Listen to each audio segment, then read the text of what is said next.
Hello and welcome to VCon Connects. I'm your host, Shabnam Islam. And joining us today is Dr. Chad Cherington. Dr. Cherington is a hematology specialist and oncologist who completed his residency at the reputable Mayo Clinic. And he is now practicing at the Ironwood Cancer and Research Center in Arizona. Dr. Cherington, it is a pleasure to have you on the show. Yeah, thank you for having me. Can I just say you have such a fun name? Chad Cherington. I feel like it should be a cheer. Yeah. My parents like C's. They also gave me C for a middle name too, so I was CCC. Yeah. Chad Charles Cherington. Yeah, Chad Christian Cherington. Yeah, I was close. It would have been close, It would have been great. Yeah. Yeah, that was my nickname in high school, actually. Was it? Yeah, they called me Cha-Cha-Chi. Well, you know what, Cha-Cha-Chi, you are doing some amazing things, and I would love to actually talk a little bit about what inspired you to start practicing medicine. Is it true that actually it was a childhood friend battling an illness that inspired you in this interest? Yeah, that's really, what piqued my interest. I was pretty young, about 11 or 12, and I had a friend that had a neuroblastoma, and tumor. And unfortunately, after about 2 years of battling the tumor, she also went to Loma Linda University, but, for proton therapy back then, but she passed away from it. So at a young age, that kind of inspired me to, pique my interest in not only cancer or medicine already. But why specifically the medical specialty towards oncology and hematology? Was it just this friend, or was there something that happened close to family? Yeah, it was that friend too, but then also my sister passed away from colon cancer at the age of 25. And so she had a genetic mutation, so she had a predisposition, for it. But, it was, those drove me. And then just the fact that I felt like there was a lot that could be, improved upon or learned upon in oncology. So, there's both the research aspect and then the practice aspect of it that really drew me in.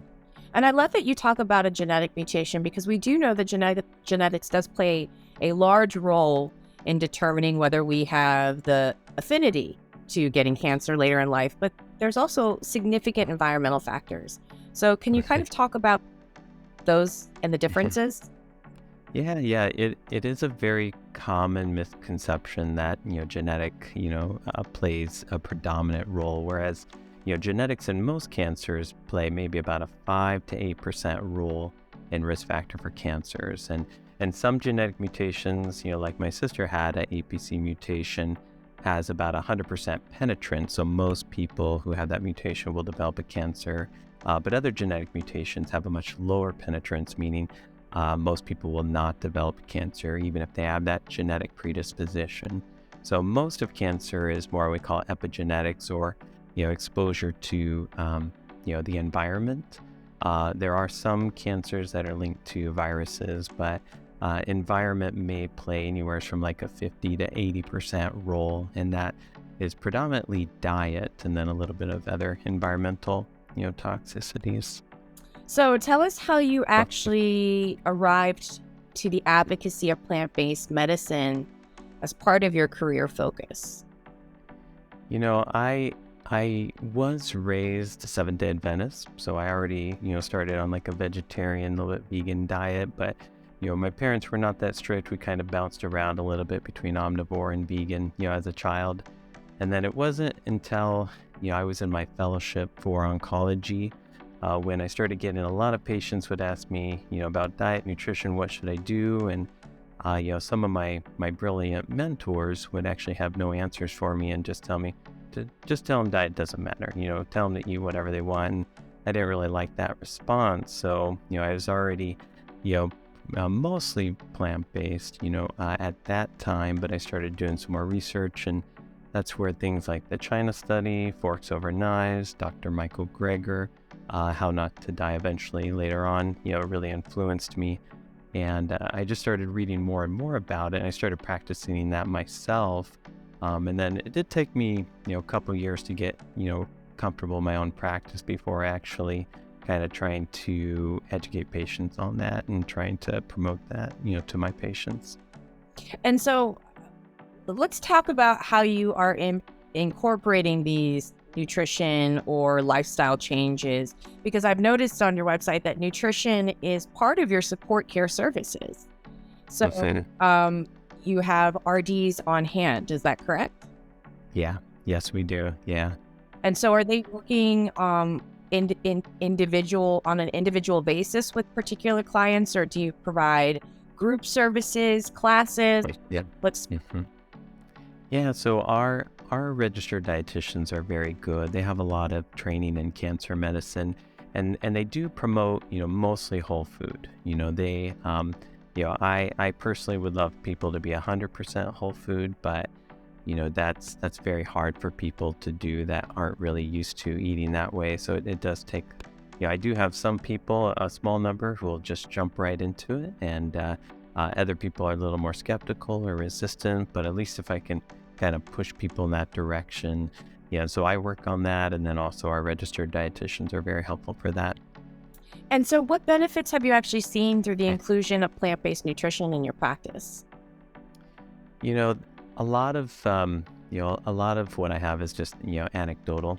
So I do feel, just in general, my patients who tend to follow what I recommend do better.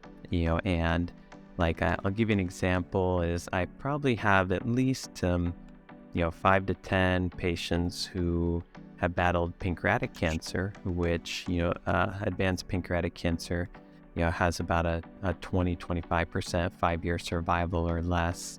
And I have patients that are 3 to 6 years out with no evidence of recurrent disease, which so I have a lot more of those patients than other people do, and a lot of those patients are converted to a mostly whole food diet. That is phenomenal. So can we talk a little bit about the science of this? Like, how does eating a whole food plant-based diet actually impact the proliferation of cancer cells? Yeah. So, one way to think about it is, a lot of our cancer medicines actually have come through plants, and so, a classic example are taxane therapy from the yew tree, but there's a lot of others that, organic chemists actually derive through plant-based. There's really no known cancer treatments that I'm aware of that came from animal-based, products. And so, that's one aspect. The other aspect is just we have our best data, for a whole food diet in cancer prevention, and there's several studies that range from 15 to 50% reduction in cancer rates just by eating a predominantly whole food diet. Now, whole food diet, there are not a lot of studies on active cancer patients. The Dean Ornish study for prostate cancer is about one of our few examples. There's a recent Dr. Campbell study in breast cancer patients, more of a quality of life study, kind of a limited time frame study. Those all showed benefit, but I think to convince some of my colleagues that are not plant-based, I think we need a little bit more studies and research on active cancers. So I would assume that because the prevention studies are so promising, that there's likely benefit in the active cancer role as well. Right, because my follow-up question would have been, you're a physician who specializes in hematology oncology. Are there any particular examples or studies that exist that people who live with cancer that eat an animal-based diet compared to those who live a plant-based diet in regards to remission? Have you seen any studies like that? There is, the best one is the Dean Ornish study, that shows it's mostly biochemical recurrent, but more early stage prostate cancer patients that showed reversal of disease and, kind of sustained, remission or the disease not proliferating over time. But, it would be nice to see more of those studies and, other cancer types or more aggressive or more advanced cancer types. That's still to be determined, the benefit of it. There are a lot of anecdotal studies, a lot of books, people. One thing, I love reading books on, cancer success stories and what did people do. And I feel like most of the best success stories are people that adapted more of a whole food plant-based diet, and so that's one thing that I remind my patients of. There are some there's at least one pharmaceutical company called Fate Therapeutics out of the United Kingdom that's kind of working on this a little bit. They're a little bit reductionist in, as far as they're targeting specific amino acids from animals, but they're blocking those and doing predominantly a plant-based diet, a little bit keto-ish, diet on some of their diet plans. So, but they're having increased success, with pancreatic cancer. I'm not a proponent of the keto diet. I think most of the benefit of that is just, reducing the processed foods, aspect of it, but yeah, that's something that, that I'm hoping to develop as more research studies where I'm at, using a whole food diet and see how it works with, malignancies. Right. And we do find, like the evidence of, it's really fascinating that you bring up keto diet because it's so heavy in protein and fat. And Yeah. there have been many arguments, particularly in mainstream media, that are now talking about the roles of seed oils and how they are now technically really bad. Well, we've been talking about, seed and plant-based oils previously being good. That, Okay. it's too much omega-6 in these oils. It sets the stage for chronic inflammation. But my question to you as an oncologist, have you read any research or know any research that talks about the impacts that seed oils have on cancer patients? Uh, yes, in regards to what's interesting, a good example is pancreatic cancer. Hmm. So, uh, to my surprise, in pancreatic cancer, there may be some benefit in actually coconut oil, or just doing the whole foods coconut. I'm still always more of a proponent of doing the whole food if you can avoid the oils, just mostly because we probably don't need all those extra calories in the oil, and we're missing out on the fiber and the other benefits, of the food. But coconut oil and coconuts actually have a very good anti-proliferative effect or anti-cancer effect, on lab animals and petri dish studies, on pancreatic cancer. Whereas, more saturated fats on pancreatic cancer promote proliferation. So, but what's interesting is coconut oil does have a pretty good mixture of polyunsaturated and saturated fats, and a little bit more saturated fats than some of the other, seed oils, but or plant. That's not a seed oil, but plant-based oils, but shows benefit. The my so far, my opinion is that some of the oils and limitation in certain oils may be okay. I think there's still a lot of studies, to try to help determine, what's going to be safe or not safe. I think, when you're looking at seed oils and you're looking at part of the problem is just the high calories, count, with some of them. So, we know too many calories, can be associated with higher cancer risk. And we know too much saturated fat, can be associated with higher cancer risk unless you have the polyunsaturated fats to kind of balance it out.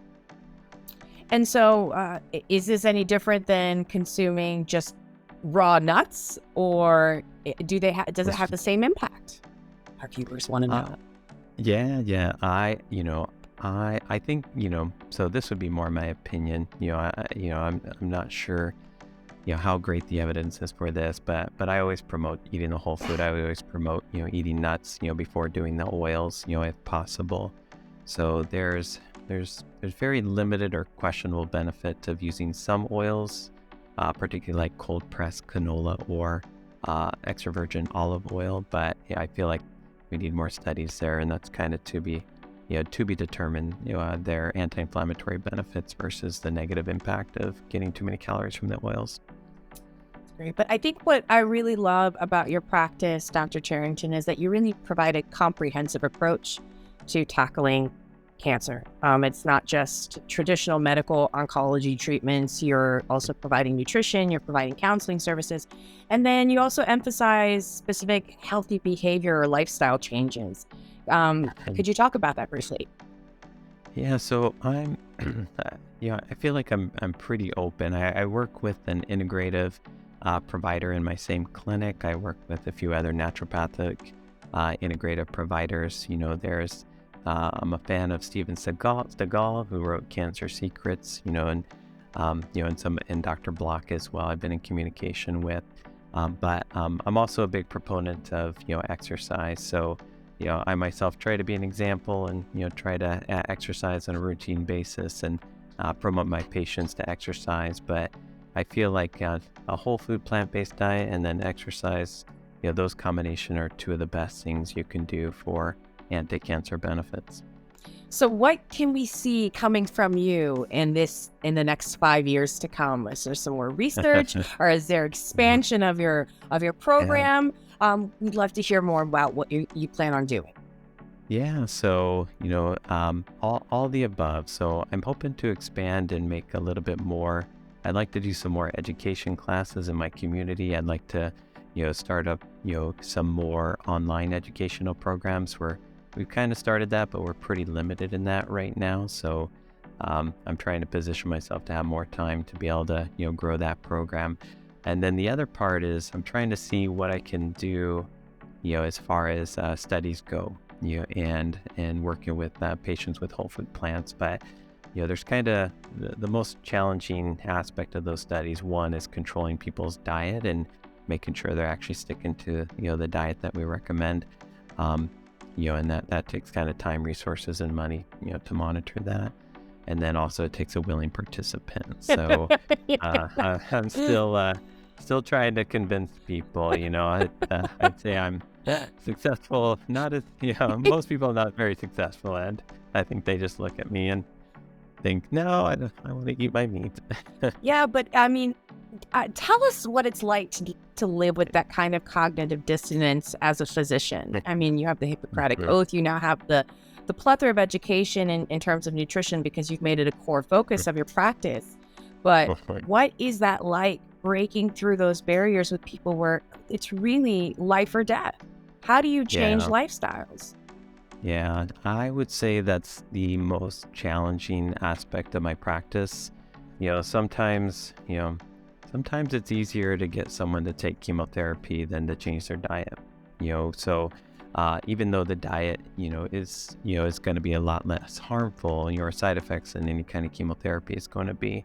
And a lot of that I think is just cultural, and then bias, and then just, maybe fear of the unknown. And then some people just, they may say, I haven't eaten a vegetable in 60 years. I'm not going to start now, so I do get those comments, every once in a while.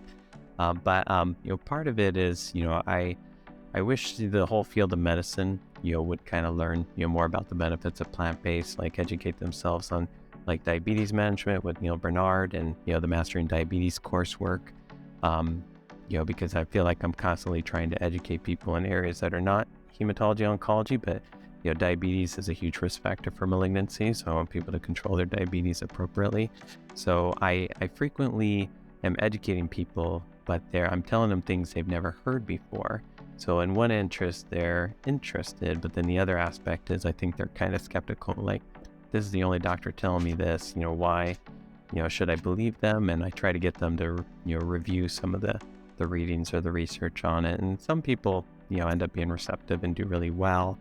I had one woman who came off her insulin medicine, within a few weeks, and diabetes, pretty much went away within 2 months because she actually, started listening to some of my recommendations. And so, but that's, unfortunately, that's one aspect that I wish I had more knowledge or training in. It just kind of, I don't know if there's really more knowledge or training, or it's just people just have to kind of come to that, knowledge or, experience, with time. Well, I really think we need medical practitioners to really decide what's being stated in the USDA. You need to have greater governmental influence to really change governmental practices and strategies, because this is, we know what this is.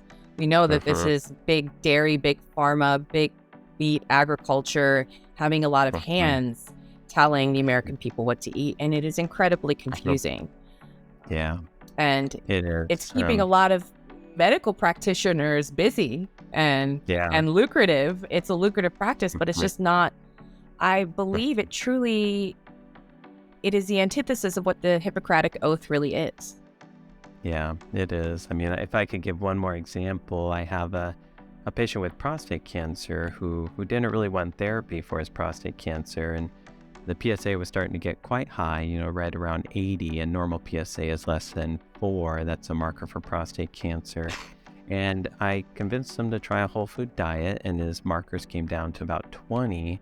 But then his cardiologist and his primary care provider told him, "What are you doing? You need more protein." And so they convinced him to eat more protein. He started eating a lot of meat, and his PSA shot back up to 50. And then he came and saw me, and then he was like, "I think that eating the meat might have caused my PSA to jump." So I said, "Well, maybe. I mean, do you want to switch back?" And he said, "Yes." So he switched back to whole food, and 2 months later, his PSA is down to 50 again.